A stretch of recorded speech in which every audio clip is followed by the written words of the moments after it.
Il faut un savoir illimité pour pouvoir dire je connais un peu l'islam, dans toutes les branches.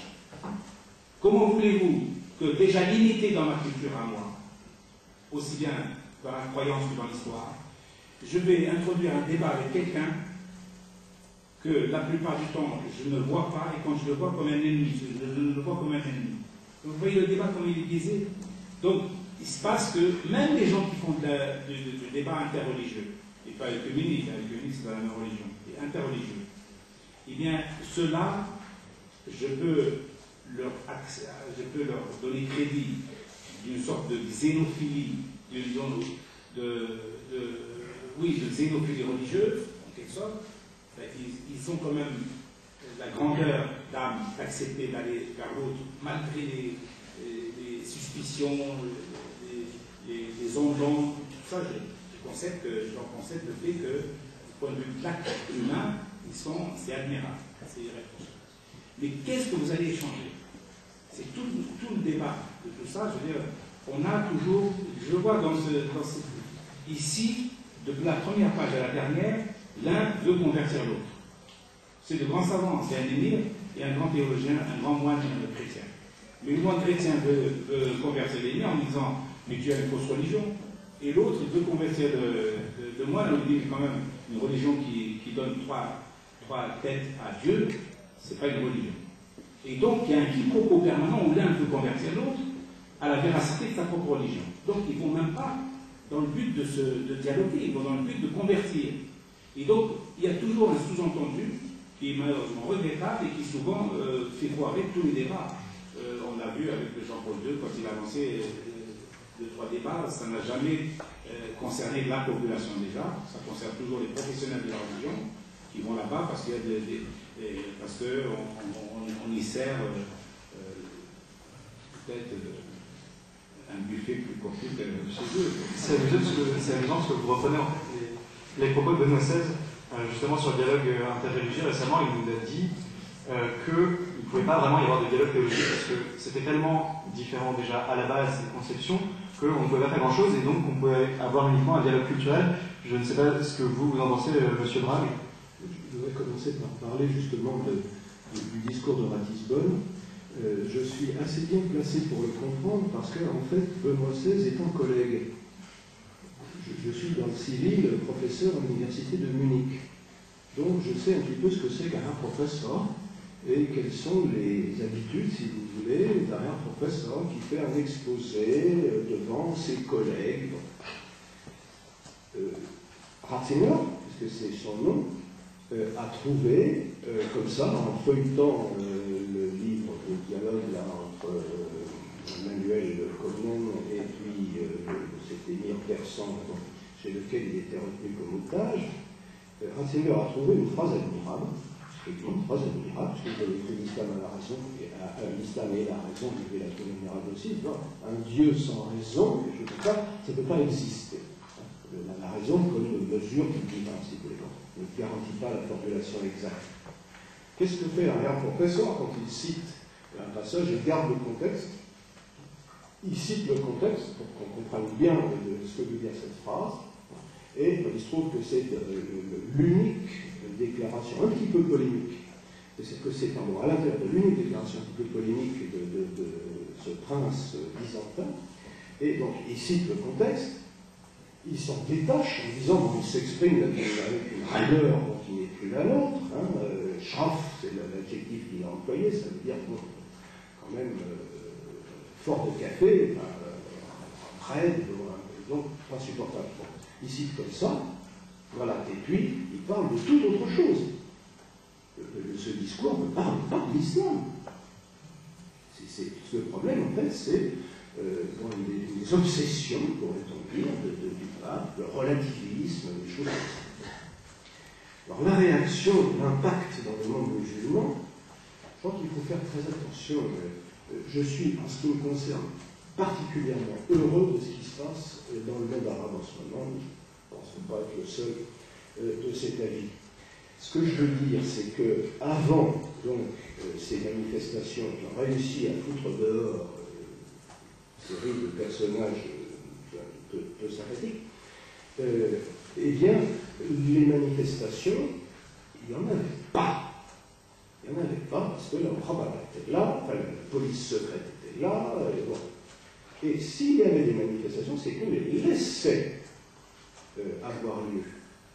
Je veux dire que ce que l'on a vu à la télévision, c'était l'exutoire donné par les caciques locaux au mécontentement de leur population qui pouvaient enfin se soulager en attaquant un type dont ils ne connaissaient peut-être même pas qui il était, dont ils n'avaient certainement pas lu le texte allemand de son intervention, etc.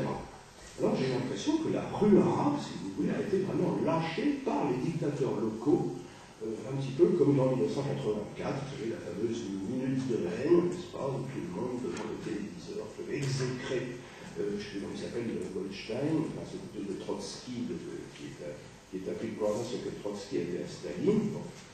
Il y a quand même une chose tout à fait positive, hein, du mal peut sortir un bien, c'est la lettre d'abord 48, puis ils ont été rejoints, je crois qu'ils sont arrivés à 148, je crois, et c'était par jeu, juste 100 de plus. Là, je crois que c'était une bonne chose, hein, que l'on se mette vraiment à discuter. Mais, je reviens à votre question, je trouve que le dialogue à un niveau théologique est extrêmement difficile, pour une raison assez simple, c'est que la dogmatique islamique, le terme bonbonski, il ne signera peut-être pas de mon sens, la dogmatique islamique s'est construite en une réponse au christianisme. Et comme le désir, si vous voulez, de montrer que le christianisme était dépassé, mais en même temps assumé, assimilé, digéré, je cherche là mes mots, je ne trouve pas d'expression qui me satisfasse, par l'islam.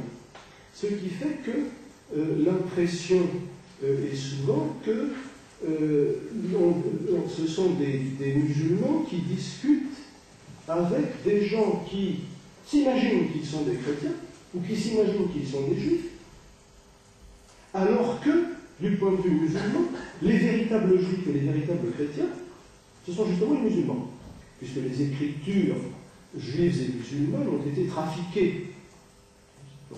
Un personnage fort sympathique par ailleurs, n'est-ce pas, le colonel Kadhafi, a soutenu ça dans sa conférence de presse. Pourquoi il a été invité, je sais. Il y avait les infirmières, enfin. Bref, enfin, bon, il a parlé devant un parterre de grosses légumes, et il a sorti ça. Vous croyez que vous êtes juif, vous croyez que vous êtes chrétien, vous vous trompez. Vous trompez. La Torah a été falsifiée, l'évangile a été falsifié, toute la vérité qu'il contenait a été reprise dans le Coran. Je n'oublie pas que le colonel Kadhafi soit un représentatif. Hein. Bon, heureusement, là, parce qu'on est tout à fait d'accord. Mais ce qui est étonnant, c'est qu'il reprenait une idée finalement exceptionnelle.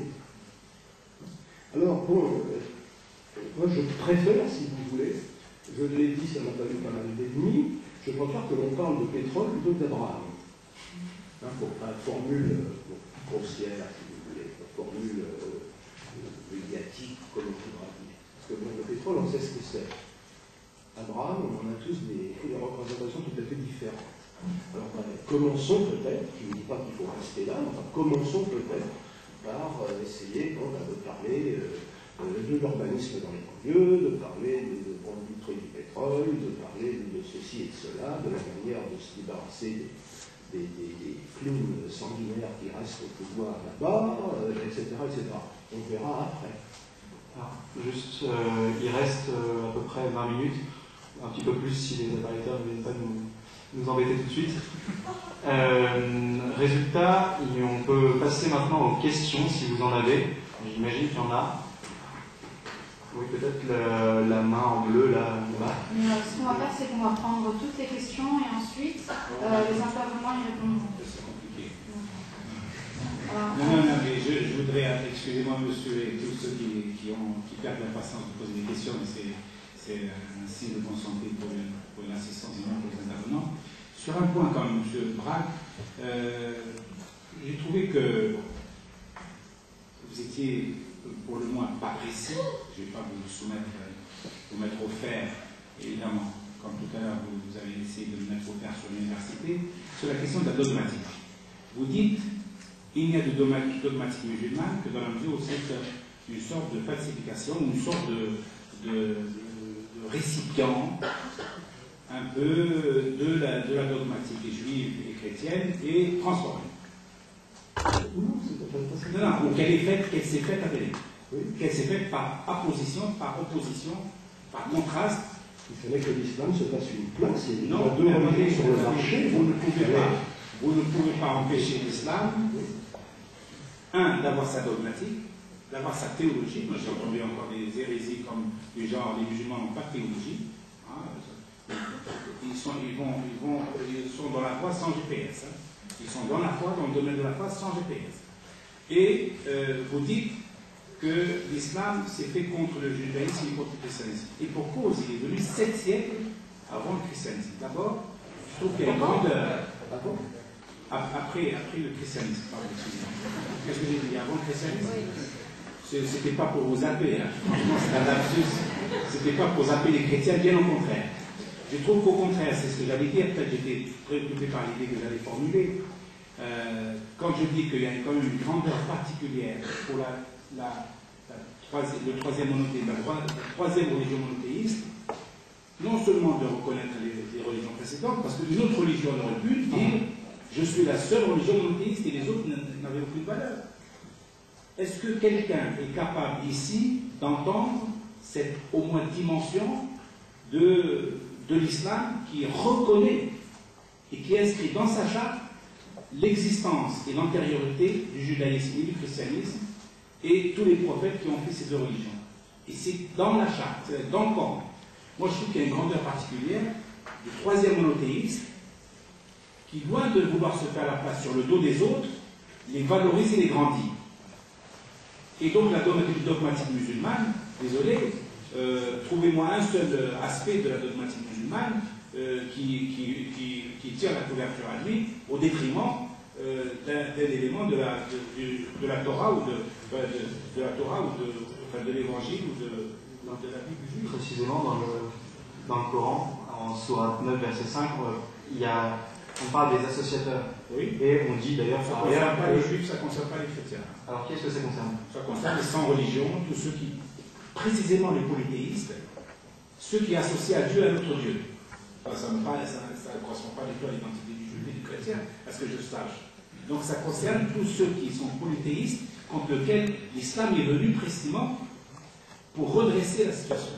Et donc toute la guerre sainte, au fond, la guerre sainte est un concept chrétien, jusqu'à preuve du contraire, et les musulmans l'ont adopté par défaut, parce qu'il y a eu des islamologues avant le XXIe siècle qui ont utilisé les termes chrétiens pour parler d'islam, ce qui fait que généralement vous avez toujours un descriptif via la dogmatique chrétienne ou la théologie chrétienne ou l'intelligence chrétienne, qui est grande. Le problème n'est pas là. Sauf que l'islam est toujours vu et impacté en quelque sorte à travers des arguments souvent qui ne sont pas les siens. Les guerres saintes, elle est venue contre les païens. Elle n'est pas venue contre les juifs et les chrétiens. En aucun cas vous trouvez ça. Sauf que, évidemment, il y a le Coran, lui, traite, si vous voulez, l'au-delà, l'eschatologie, mais également la vie ici-bas. Et dans les versets qui traitent de la vie ici-bas et de la confrontation sur le terrain de groupes religieux ou de familles religieuses, il y a parfois en effet des problèmes familiaux entre les juifs, les chrétiens et les musulmans. Le Coran, les associateurs, c'est un problème familial important. Non, je crois que les associateurs, à mes yeux, moi j'ai traduit le Coran, monsieur, et je me suis bien affronté à ce problème-là, ce sont les païens. Ce sont les 100 religions. Ce sont eux les associateurs aux yeux du Coran. Sinon, vous ne comprendrez pas le verset. D'un côté, ils les appellent les juifs ou les chrétiens, et de l'autre, les associateurs. Attendez. Donc, dans ce cas, le Coran est très confus alors. Il y a une thèse qui dit que le Coran est très confus. Êtes-vous partisan de cette thèse? Non, mais je crois qu'en revanche, il y a une querelle sur le fait de savoir si certains versets doivent être abrogés, d'autres abroger les versets. Oui. Attendez, sinon vous changez le Coran, vous changez l'islam, dans ce cas faites une autre religion. Les types qui vous disent non, il faut abroger les versets. Moi j'ai traduit le Coran et j'étais face à des versets pour lesquels il fallait prendre position. prendre position. Ne serait-ce que